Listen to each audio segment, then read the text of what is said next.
KUA ini berdiri pada tahun 1949 dengan visi KUA Bantul bisa berintegrasi, inovatif, sinergi, dan akuntabel. Misinya, mewujudkan layanan keagamaan yang prima, kredibel, dan moderat, meningkatkan kualitas pelayanan dan inovasi berbasis teknologi, mengoptimalkan pembinaan keluarga sakinah, wakaf, dan haji, serta meningkatkan peran lembaga keagamaan dan sinergi lintas sektor. Apakah cuma buat nikahan aja?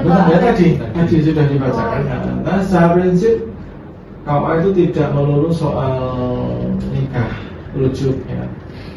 Kalau itu nikah rujuk itu iya, tapi kita juga ada kemasjidan. Kemasjidan itu apa? Mulai identitas masjid, ID masjid namanya. ID masjid ini juga di KUA daftarnya. Kenapa masjid atau musola itu harus punya ID masjid? Karena kalau tidak punya ID masjid berarti musola, masjid, tempat ibadah itu tidak tercatat. Kalau tidak tercatat berarti ketika nanti misalkan suatu hari masjid yang jenengan mau bergusur misalkan karena dia tidak punya ID masjid ya sah-sah saja, tidak dapat ganti rugi karena tidak dianggap sebagai masjid oleh negara. Kira-kira gitu. Wakaf, dan juga mengatur tentang wakaf, mengatur tentang bimbingan keluarga sakinah, bimbingan remaja, bimbingan calon pengantin, bimbingan masjid, kaum rois, dan lain sebagainya. Data kemasjidan, data khotib, data lantai, dan sebagainya. Tidak cuma lantai, tidak cuma soal peristiwa nikah, gitu. Dia di KUA Bantul itu sudah memadai untuk mendukung layanan di masyarakat. Secara umum tentu belum, ya. Secara umum tentu belum. Kenapa? Karena memang banyak. Tentu kan pemerintah punya keterbatasan. Contoh saja misalnya kalau dari ke belakang itu ada aulanya kan kecil sebenarnya, ya. Aulanya kecil. Dulu kenapa aulanya kecil? Karena dulu gedungnya cuma satu. Gedungnya cuma satu dan tentu kurang representatif untuk banyak orang. Kemudian fasilitas-fasilitas pendukungnya juga tentu perlu didukung lagi oleh pemerintah. Tapi secara umum untuk layanan dasar itu sudah tercukupi. Tantangan dan solusi.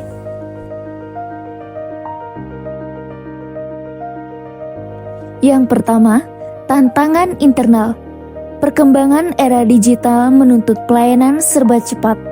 Namun sebagian besar ASN atau pegawai di KUA Bantul belum merata dalam penguasaan teknologi. Banyak pegawai yang sudah lanjut usia atau menjelang pensiun sehingga cukup kesulitan menyesuaikan diri dengan sistem digital. Yang kedua, tantangan eksternal.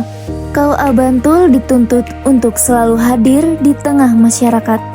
Sementara jumlah pegawai yang tersedia masih terbatas. Harapan KUA Kapanewon Bantul. Harapannya dapat meningkatkan kualitas pelayanan, meningkatkan kualitas SDM, memperkuat citra positif Kementerian Agama. Yang pertama, meningkatkan kualitas pelayanan agar masyarakat merasakan pelayanan yang profesional, nyaman, dan cepat, setara dengan pelayanan di lembaga modern seperti perbankan. Yang kedua, meningkatkan kualitas sumber daya manusia di lingkungan KUA karena tantangan dan kebutuhan masyarakat semakin kompleks dan beragam. Yang ketiga, memperkuat citra positif Kementerian Agama. Mengingat KUA merupakan ujung tombak pelayanan keagamaan di masyarakat, sehingga kesiapan dan profesionalitas KUA akan berpengaruh langsung terhadap kepercayaan publik kepada Kementerian Agama. Secara keseluruhan, harapan KUA Kapanewon Bantul menjadi model lembaga pelayanan keagamaan yang modern, responsif terhadap kebutuhan masyarakat, berbasis kompetensi dan teknologi, serta menjunjung tinggi nilai integritas dan profesionalitas dalam setiap aspek pelayanannya. One is the loneliest number that you